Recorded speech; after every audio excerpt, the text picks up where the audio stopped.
Hello, sixth graders.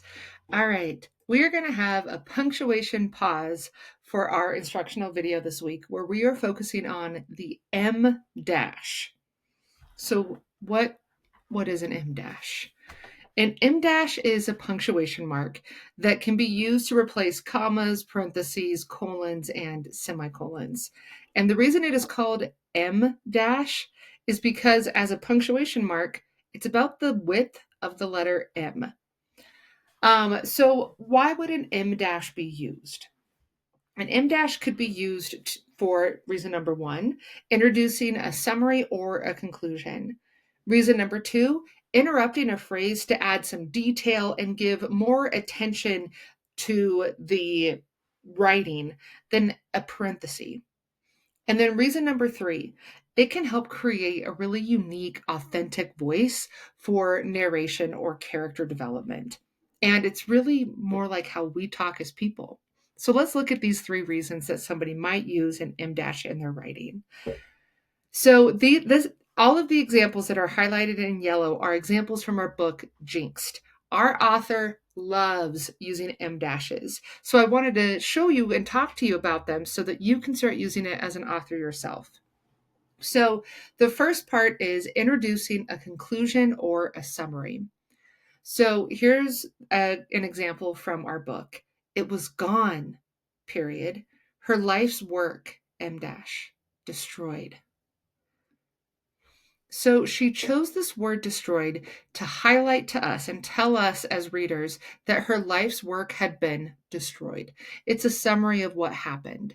The author could have used it was gone, period, her life's work, colon, destroyed.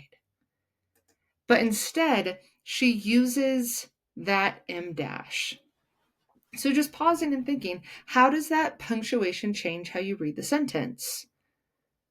For me, it really highlights like what happened to her work, how devastated she probably feels as a character, and it flows to better to me than the colon.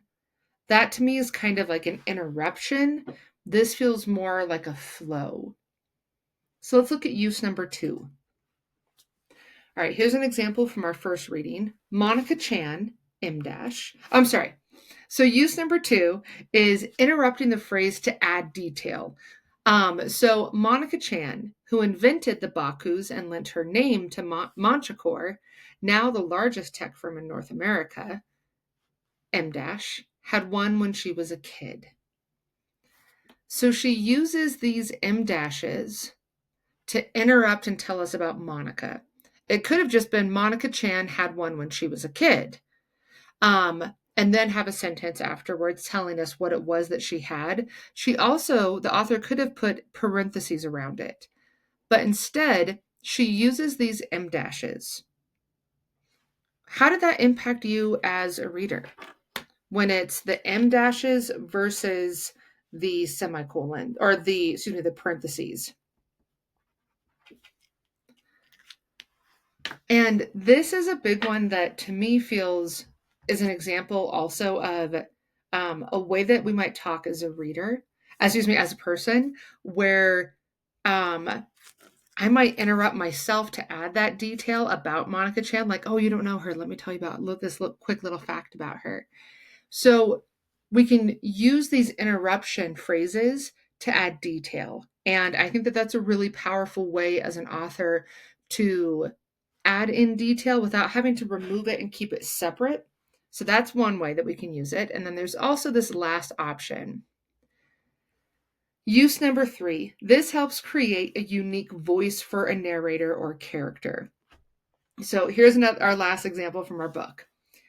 Yet as much as I want to pretend it was a mistake or forget the email ever came in, Zora's right. I barely lasted the morning without the internet. Is internet withdrawal a thing? Because I was all shaky and sweaty without being able to check my flashes, and I can't show up to school with a broken phone. That interruption of thought, like that little I call it a ping pong idea. I barely lasted the morning without the internet. Wait, is internet withdrawal a thing? Like that's how we talk with each other.